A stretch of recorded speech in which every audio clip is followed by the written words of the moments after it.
Awesome. Perfect. So, growing up actually in the northern suburbs of Chicago, everyone went to an overnight camp up in Wisconsin. And interestingly enough, it was logging country. And as a little boy, I would go to every Friday a fireside at my overnight camp in the north woods of Wisconsin, Hayward in particular. And we would have this key log ceremony, if you will. We would talk around, how a counselor or a friend or co-camper, et cetera, would help us do something with regarding to camp and acknowledge that. So, interestingly enough, the key log really is a function of this logging piece of the puzzle, where in the forestry regions they would float these logs down the river, and sometimes they get all jammed up, right? And they would the lumberjacks would kind of skimmy around and go across the logs and figure out what was the one log that if they removed it would have the flow happening again. So around the fireside and here at Angle Health, we certainly appreciate the concept of the key log, and really finding that one piece that if we removed it would keep things flowing. So again, for those that are new to our firesides, the key log has become kind of a staple, if you will, of our discussions. So, we have a lot of smart people on this panel, and fundamentally, we'll talk a little bit about kind of what it means to have that right care, right time, and right location. So we'll just jump right in, and perhaps we're going to flip the script, right? So, Liz, we're going to start with you. How about that? Nice. And perhaps instead of the questions you're going to ask Nurse Deb, maybe we'll just ask you those questions and go around as well. So, in your experience, and you've been in this space for quite some time, why is it important for patients to have clinical guidance or nurse-led support when making care decisions?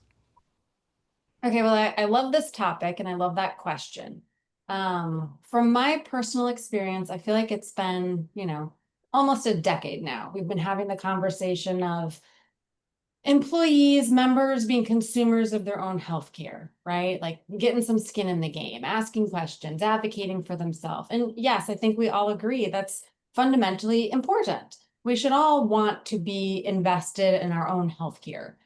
I think a slight disconnect is that most members don't really know how to do that. And that takes some time or some training. And certainly there's people like us, there's brokers like many of you out there listening in where you try to advise and try to give suggestions for how to be proactive. I think what I love that Angle is doing is really kind of grabbing a hold of that proactive piece and saying, hey, we're going to help you here because this is so significant in healthcare outcomes, improving what's possible, as well as cost, right? Like this is such a huge, significant piece of everything that we all do all day long. The fact that there are families across the country that are not getting the care that they need because they simply aren't finding ways to find it affordable.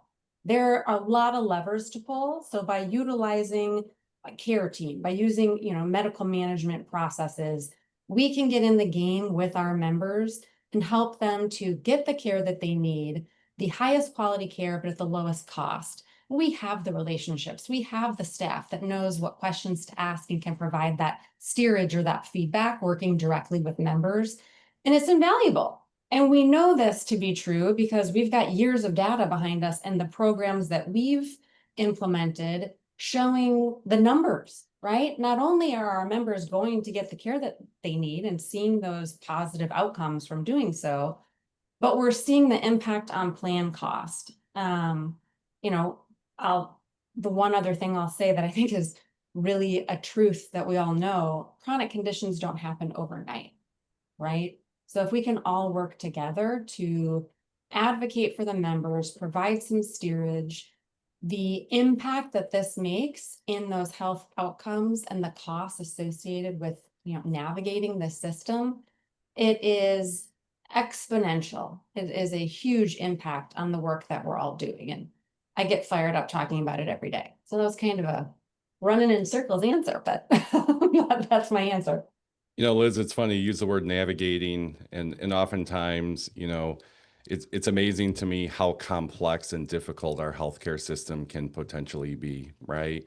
And in my own experience recently, I had a little back surgery a couple months ago, and even myself, and I would say I'm above average, if you will, of navigating the healthcare system. I know how the games are played. I always say to folks, if you want to explain something in healthcare, just follow the money. And it becomes very self-evident. But when you're sick or you have a problem, whatever that might be, whether you have, a chronic condition or some sort of acute or a surgery or whatever, and I even found myself becoming really dumb really fast, right? As smart and as well versed as I am in healthcare, I got really dumb. And ultimately, having an advocate, right, that understands how to navigate the system, is very useful, right? So you don't make the wrong decisions. You aren't, constantly pressured into certain things with providers that may or may not have your best interest in mind, right? Or systems that are feeding other systems, et cetera, et cetera. So that's kind of a pretty interesting concept. Garrett, I'm going to swing it over to you, and ask another question around, are there any approaches or ways that you've found in your experience, right, engaging with patients and families before care decisions become urgent, right? So as we think about, are there things from a proactive perspective that you're seeing in the marketplace today that could be highly impactful? Yeah, David, I think this is frankly a key log type of question, right? What kind of care can people get once they realize how important preventative measures are, right? And I'll jump around here for a little bit. One of the things that I believe our brokers and our GA partners are doing is using our health scorecard and the reports we give when we just run a proposal before they even become a client or are thinking about it. We're telling them what's going on in their group, right? If half the group's eating fast food 4 days a week, right, we need to know that, so, or the client needs to know that so they can try to help their people live better lives. But you know there's a lot of preventive talk and direct primary care where we're trying to give people access to preventive type care. But one of the statements I always like to make is the one of the core missions that I see in Angle is that our goal is to get people the care they need as early in the ailment process as possible so they can get back to living their best life and not go bankrupt doing it. Right? 70% of households in this country don't have $2,000 in the bank. So how do they afford their out-of-pocket max when they get sick? Well, guess what? If you're going to the doctor, you're doing the preventive measures, you're doing the preventive testing, and you're being proactive, learning about how to be healthier. Those types of steps make all the difference in the world. But, you know, one of the beliefs I have is we need to be accountable for our own health. And to the extent that we can, we need to do that research. To the extent we can't, Engel has physician-led advocacy, so people can call and try to get second opinions, right? My doctor told me I need Humira.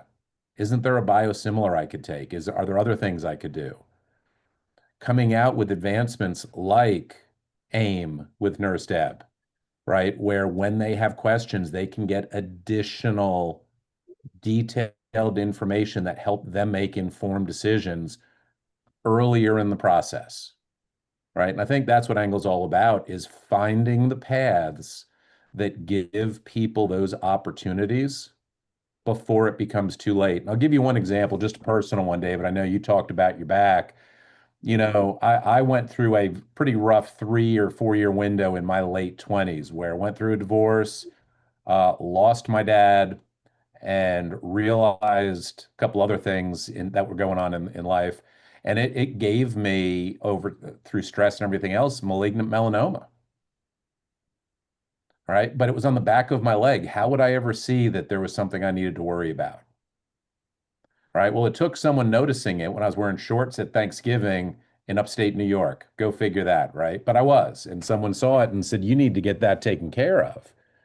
And because I had good people around me and great coverage, I went to the doctors and I had it taken care of while it was stage one of stage one. Had I waited as little as 6 more months, it could have already moved to stage three. So intervention as early in the process as possible through things like AIMM, the programs Angle has, like physician-led advocacy, make an enormous difference in giving people that opportunity to get back to living their best life as quickly as possible. So I'll stop there because you know I can ramble. For sure. Garrett, thank you so much. Yep. And Deb, thank you so much for sticking with it. Sounds like we had some technical issues with getting you in, but it's a pleasure to see you. Thank you so much for joining. And we'll do a little quick introduction on Nurse Deb. I've known her for many, many, many years.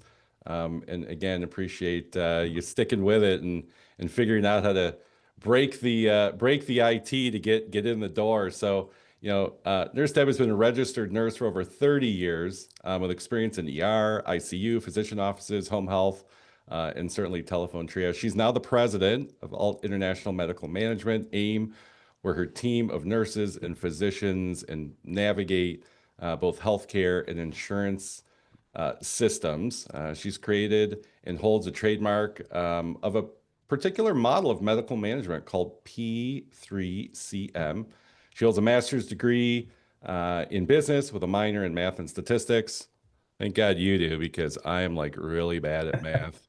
And I pretty much probably failed statistics. From Ohio State University, and is a certified case manager, recognized with the American Institute of Outcomes and Case Management and the Commission on Case Management Certification. Deb, thank you so much for joining. And again, participating in this fireside. So, one of the things that we have found that's very interesting is, how medical management can potentially, improve the quality and care of overall healthcare costs. So, maybe we can just jump right in and kind of have you comment on how how medical management can improve the quality of care and overall healthcare costs. We'll start there. Yeah, absolutely. Well, thanks for having me. Apologize for all the tech glitches, but glad to be here. Medical management is as varied as anything else in the industry. There are hundreds of medical management firms across the country, I'm sure, and they all do things a little bit differently. So, saying medical management is like saying pasta, right? What variety are you getting? But in my world, medical management is extraordinarily proactive to the point of being predictive, right? So using AI technology to do claims data mining, predictive risk modeling.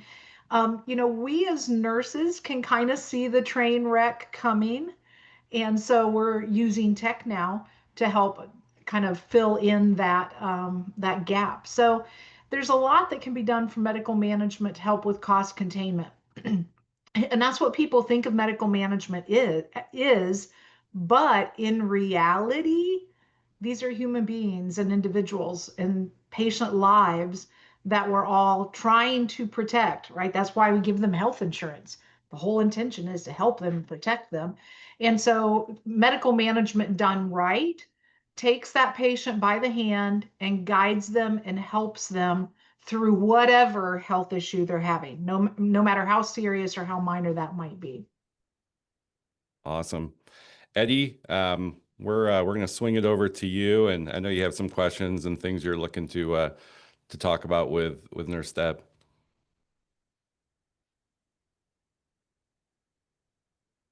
And you may want to unmute. There you go. All right, thank you. And thanks, Nurse Deb, for joining us. We really appreciate it. So I do have about 3 questions. I'll start here with how can health organizations better align around the goal of getting patients to the right care at the right time?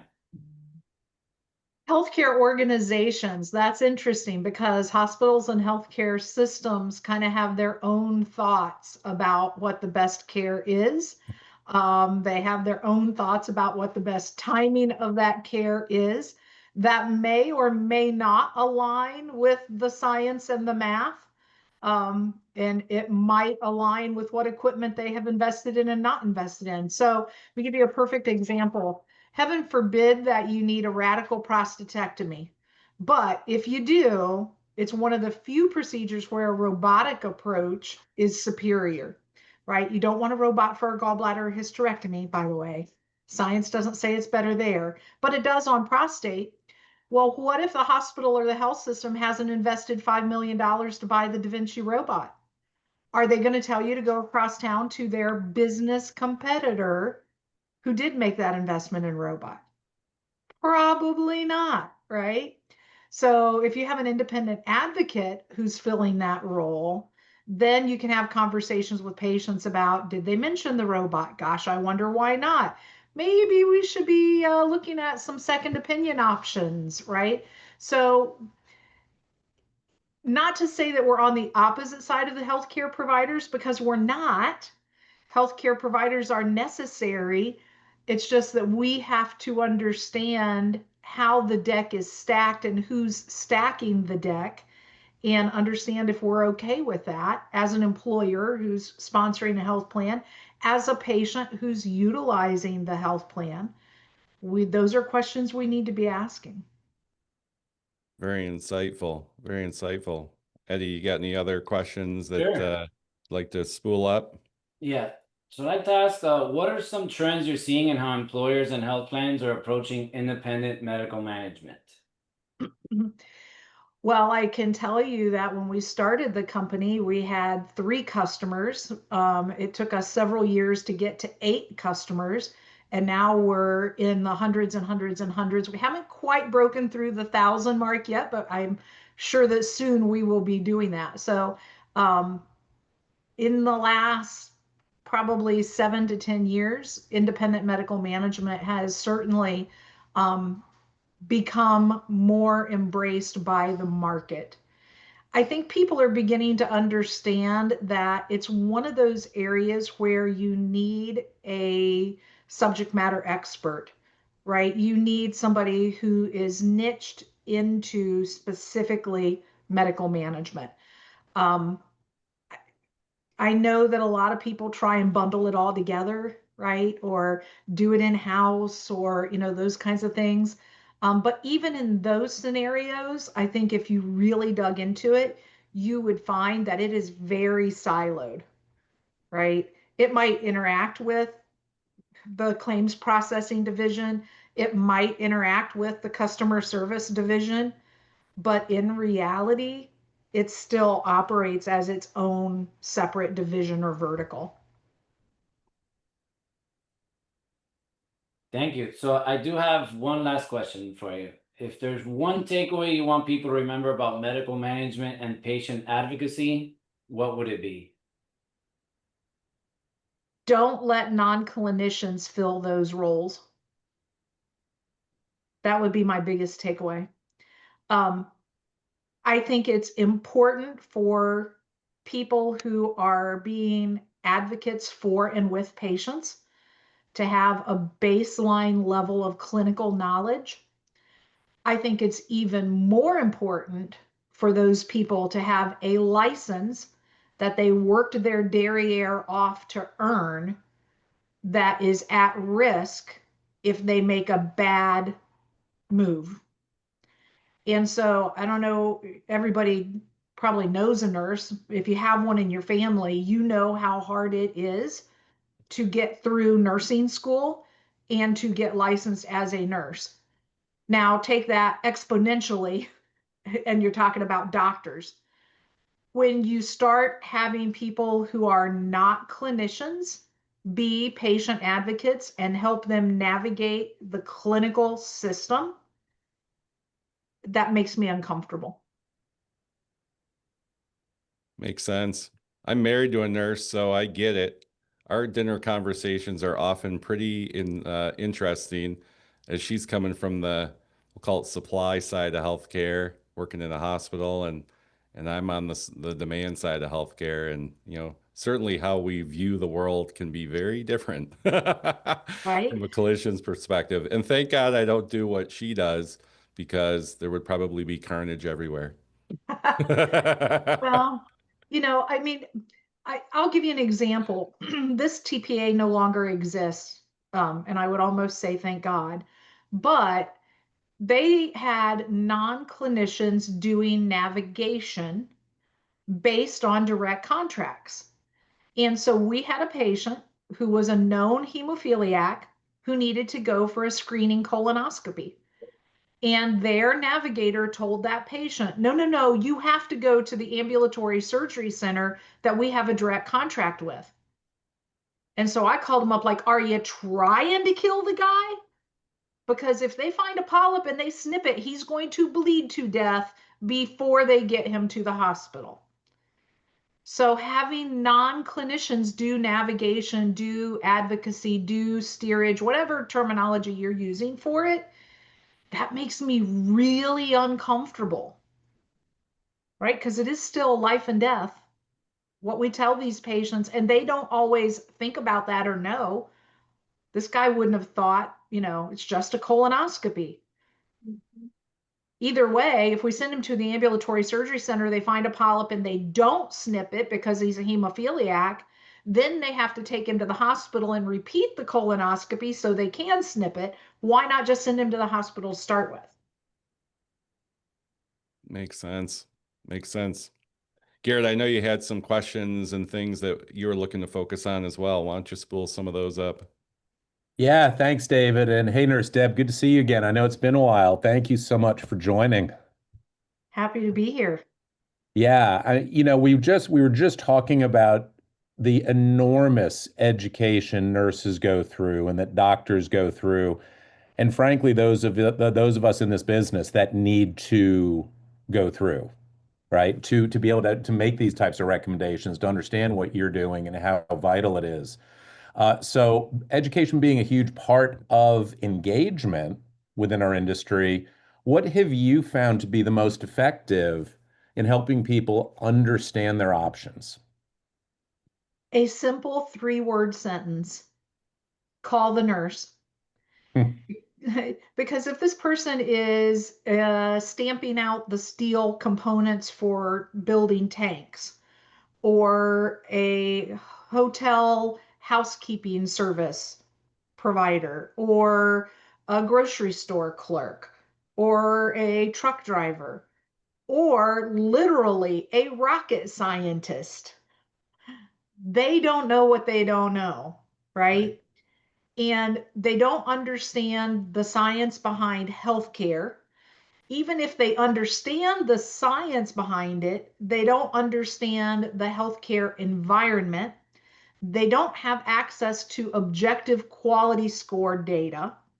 And even if they had all of those things figured out, they wouldn't understand the intricacies of their health plan and how to navigate that, and what the exclusions and the limitations and the tiers and step therapies and all those things are.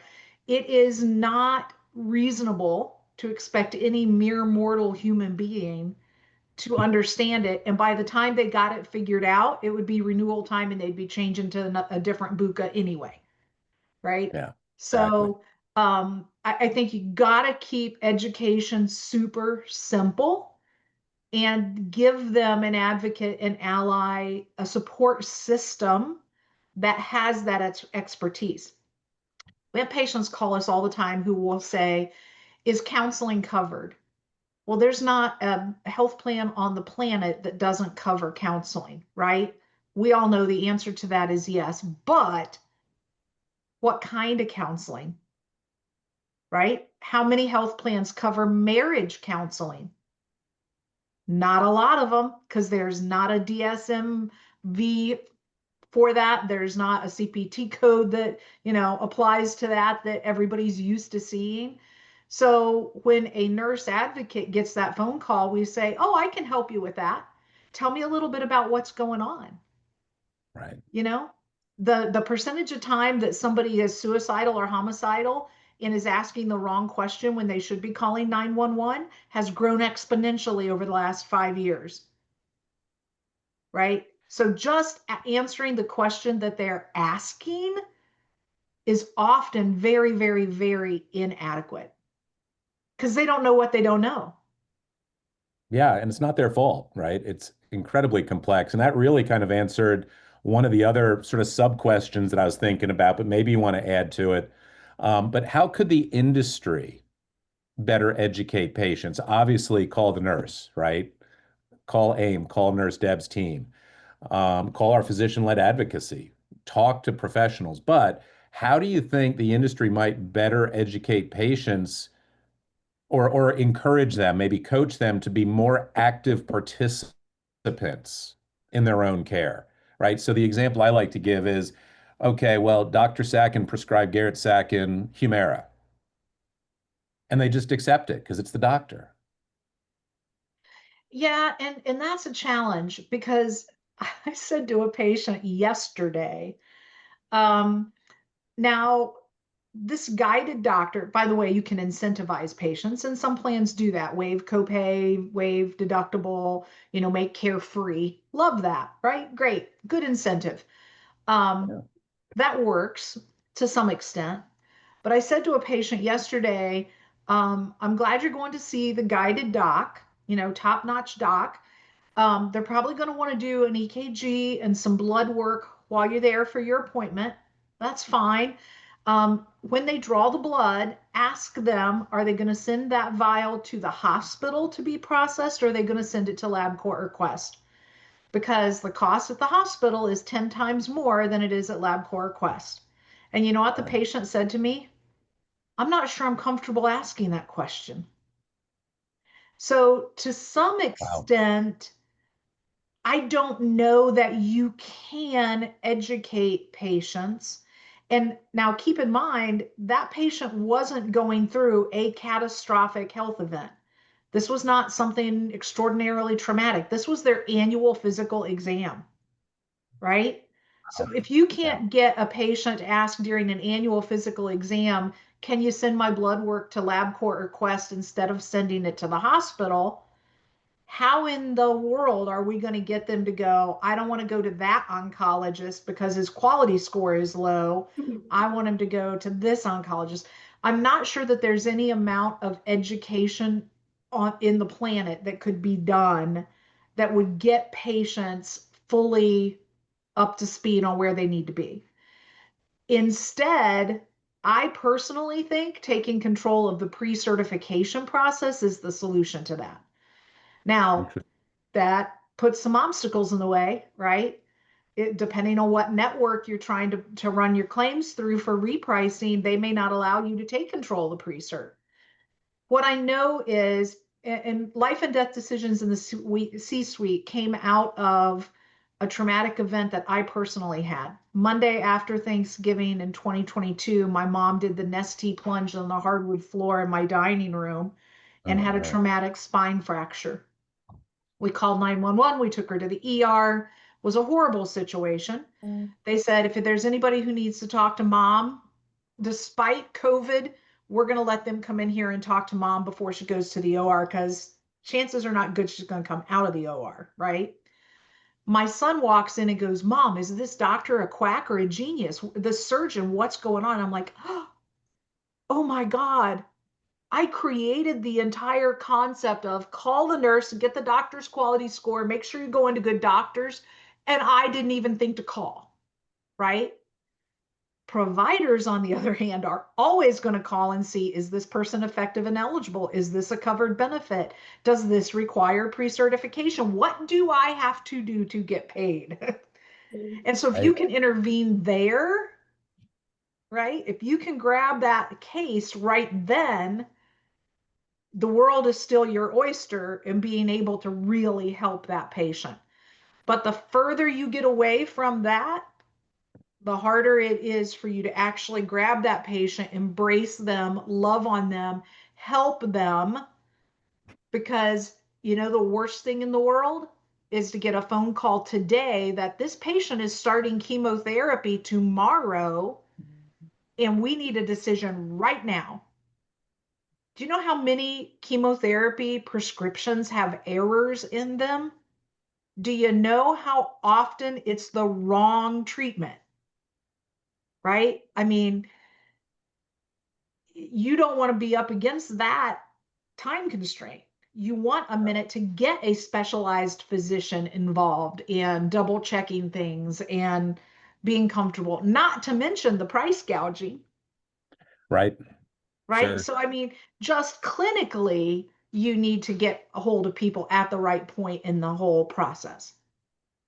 No, fantastic. And with that, David, I'll pass it back to you because I know we were able to talk to the other question that I had before Deb was able to get on. So Sure. It's interesting. We talk a lot about quality metrics and whatnot. And it's interesting. I always learn something new every day. And I didn't think about, your example of the colonoscopy at the hemophiliac and whatnot. And doing things 3 times is totally wasteful, right? I always joke around, look, I don't care if you're reimbursing someone 150% of Medicare on an RBP plan or 220 on a PPO plan. If you have to do it 3 times, what's the point, right? It makes no difference.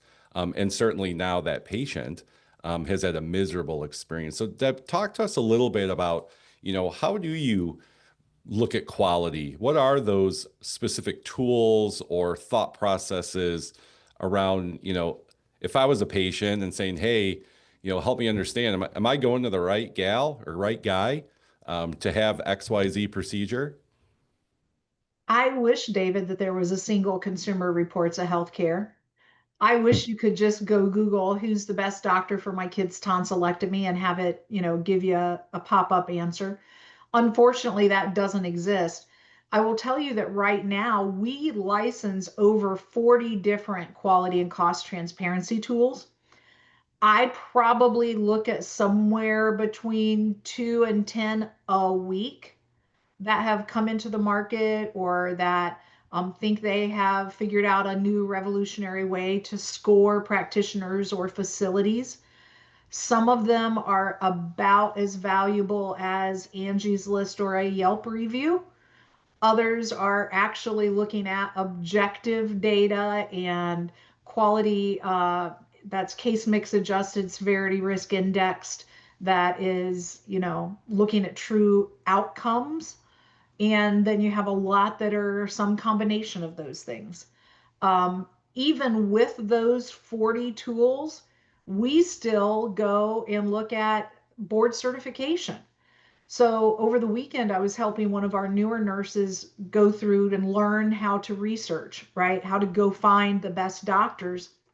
And we had a patient whose primary care doctor had referred her for her new pregnancy, yay, to an OBGYN. That OBGYN was not board certified as an OBGYN. No, we don't want that patient going there, right? We had a situation where a DPC provider joined one of our customers and is now doing all of the DPC for that entire employer group.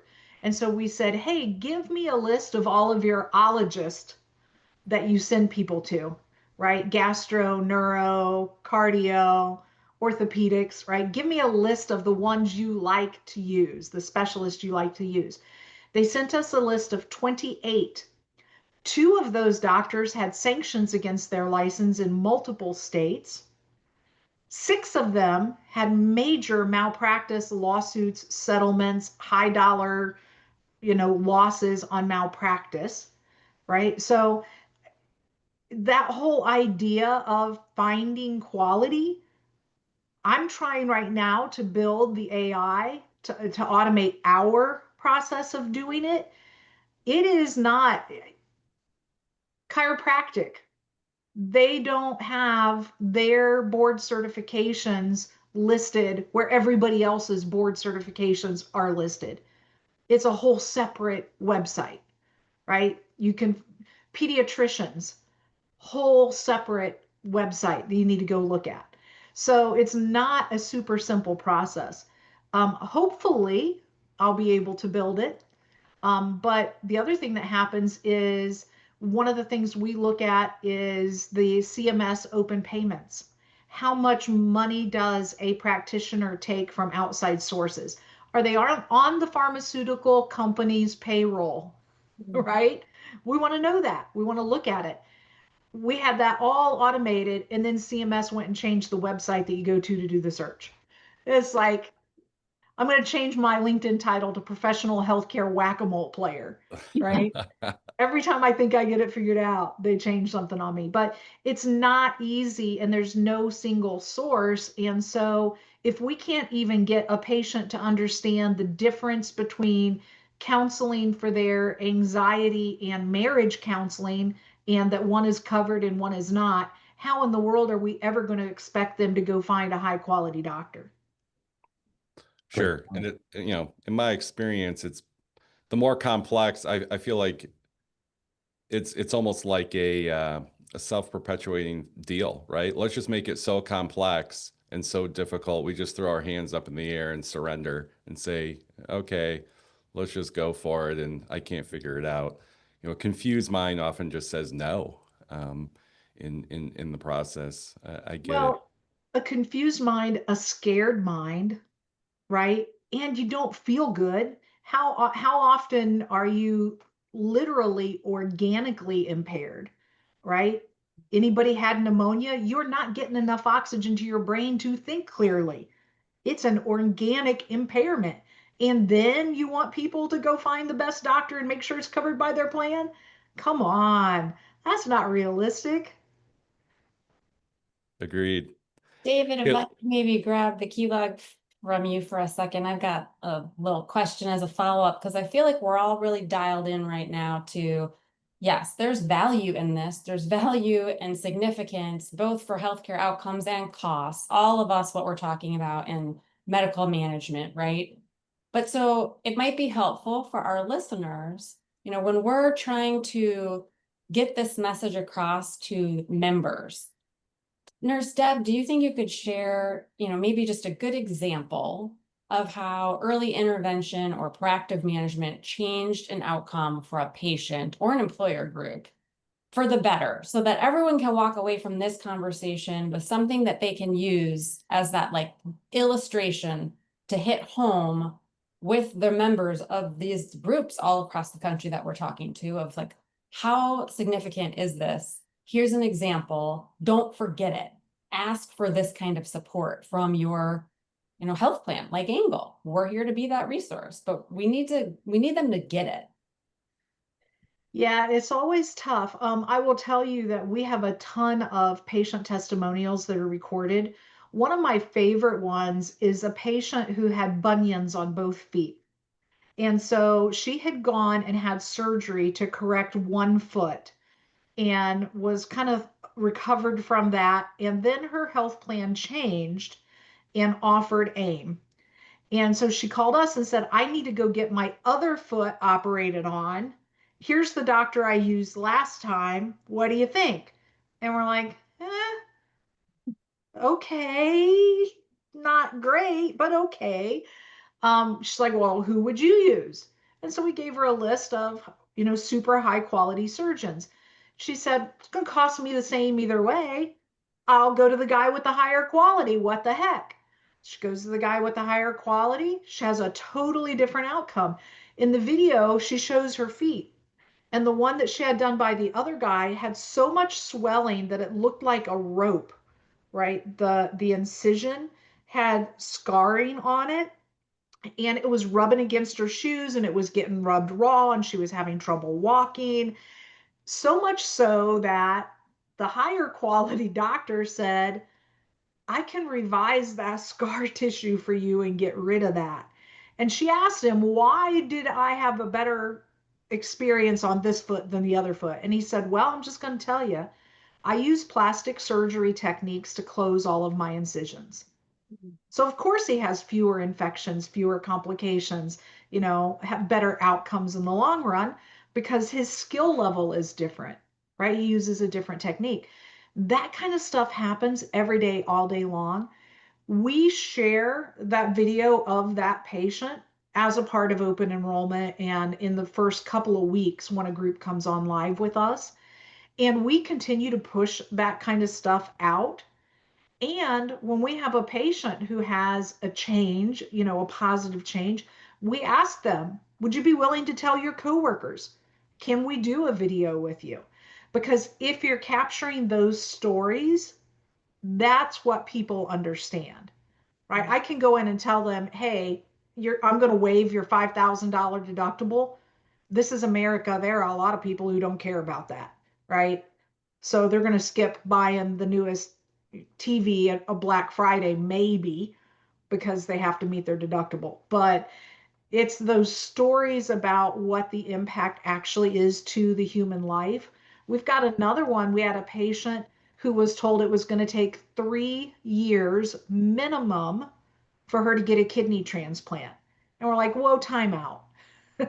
Number one, let's get you multi-center listed, right? Don't just be on one transplant waiting list, be on 3 transplant waiting lists. Oh, by the way, do you have a donor, somebody who'd be willing to give you a kidney? Well, yeah, she had a couple of family members who were willing, but they weren't a match. They don't have to be a match. National Alliance for Paired Kidney Donation will take your donor and match them with somebody who has your donor, and you can swap, right? We got her transplanted in under 90 days. No more dialysis, no more all of that, right? So just get with whatever vendor you're using for medical management. Ask them what those stories are. If you're using us, go to LinkedIn and look at all of those things that we're kind of constantly putting out there and grab the ones that are going to resonate with that particular group. If you've done any kind of analysis and you know that musculoskeletal is a massive problem in this population, then let's talk about epidural steroid injections and how often back surgery works and how often it fails. And let's have that conversation, right? So that data certainly is there, should be pretty readily available from whatever vendor you're using. But that's what's going to get people to understand the value of medical management. Very cool. Hey, Caleb, I'm going to pass the keylog over to you. The fire's still burning, but we have a little fuel left as we kind of near the end of our chat today. Perhaps if you have one question for Nurse Deb, and then perhaps go into some of the things that we're doing here at Angle Health as well. Yeah, happy to. Thanks for the keylog, and Deb, of course, thanks for joining us. And I think one of the things we often pride ourselves on at Angle, right, despite being a AI native and machine learning company, is how we utilize ultimately human touch or human in the loop support throughout all of the pieces, processes, et cetera. Because at the end of the day, healthcare is human, right, and there's a lot of empathy involved. So think you've hit on it a few different times, Deb, but maybe just one more time, really talk about what the future of technology and the way in which technology, along with that human element, can deliver a better or elevated medical management experience. Yeah. I think there are lots of ways that I see in the future for technology to enhance and augment.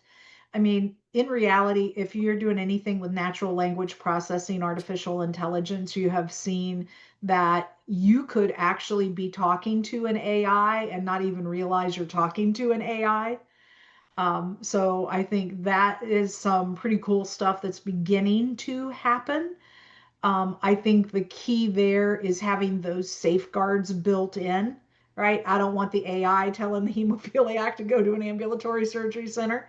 So having that experience as the tech is being built, I think is pretty important and critical. I think that we will be able to enhance patient self-selection through tech and AI. Once we get this whole, what I call the research wizard built and through testing, and we turn it patient facing, a patient will be able to go to our tool and say, who's the best doctor for my kid's tonsillectomy? and it will look at objective quality scores, but also look at plan design and say, here are 10 great doctors. 5 of them are in network, 5 of them are not. So let's, sideline the 5 that are not and approach the 5 that are first. We're using AI to do vetting. Things as simple as here's a list of 1,000 doctors, call all of them and see if the phone number actually works, right? Because I don't know if you guys know this, but a couple years ago, Gail Boudreaux was at the Forbes conference, and she said that they know 60% of their directory is inaccurate. And I'm thinking in the back of my mind, well, if they're willing to publicly admit to 60%, what does that really mean? Does that mean like 90% is really inaccurate? So, I mean, it's simple stuff like that that technology can greatly enhance the patient experience. I am convinced that the world's best doctors change addresses like you and I change undies, right? Today they're here, next week they're there, 2 months later they're somewhere else. Just being able to keep track of where are they at, what's their address. Some of that simple stuff that technology is really right on the cusp of solving to make that patient experience better. So I'm pretty excited about the role of technology in the future for medical management and navigation and just overall better patient experience. Yeah, no, we totally agree.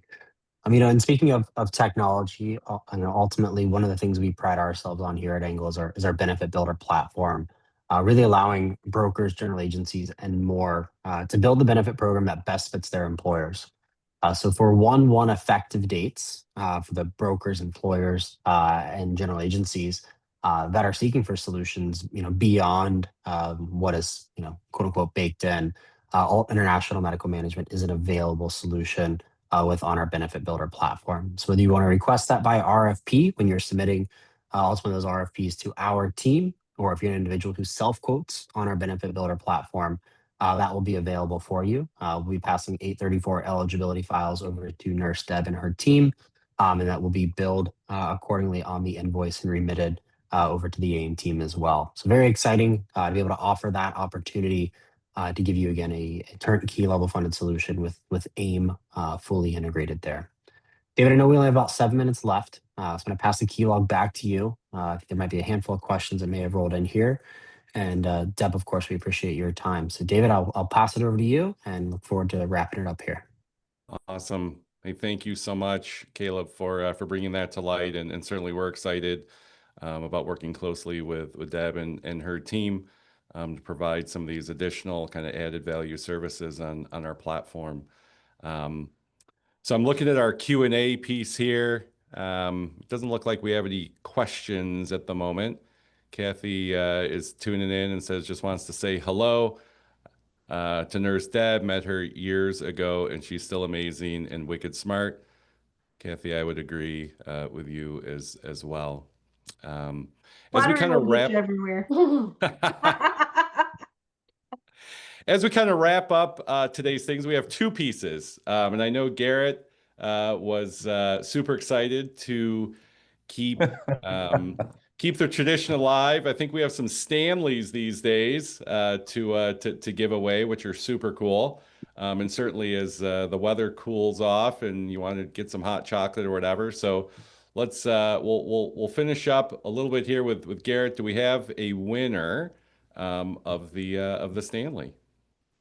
I'm digging around in this big bucket of names here from everybody that joined. We have a winner. Let's see who we have here. Wes Williams. So Wes Williams, congrats. We will get a package out to you. Here would be my only ask.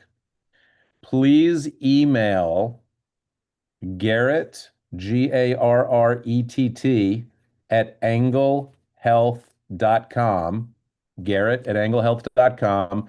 Send me your shipping address. I will get that to our team and we will get your prize shipped out to you. So congratulations. And David, back to you.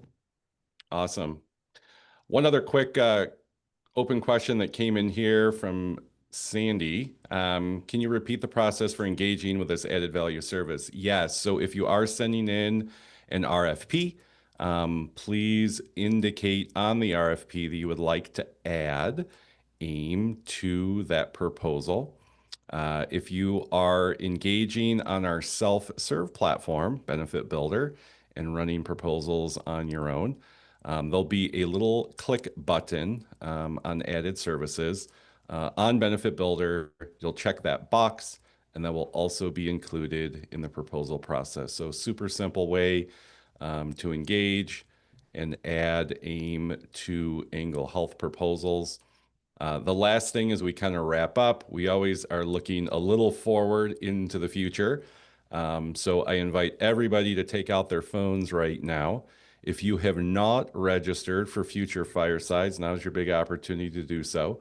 My dear friend and sales industry extraordinaire here in health insurance land, Ryan James Miller, speaker, author, and sales coach, and I know that lots of you have engaged in his services, will be joining us on November 13th at 2 p.m. Eastern for another fireside to kind of look at the sales side. We're all in the thick of Q4, a lot of prospecting going on there. So the theme of this is going to be you are a closer, right? So that's cool. We're excited about that. As mentioned, we have Mark Cuban coming up on the 18th of November, founder of Cost Plus Drugs, and certainly a celebrity as well.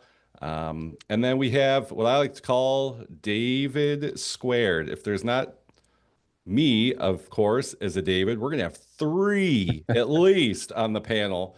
So I'm not quite sure how we're all going to answer. We have to come up with nicknames, but David and David are going to be joining us for a conversation around Fireside around compliance. So we're super excited about compliance. Certainly something that is important as we continue to close out Q4 and into 2026. So that'll be a great fireside as well. Again, everybody, thank you so much for joining the call today, and we're looking forward to future firesides with you all in the coming month or so. And that kind of concludes. We're going to put the fire out, and we'll see you at the next fireside event. Thank you so much, everybody. Thanks all. Thank you. Thanks, Nurse Deb.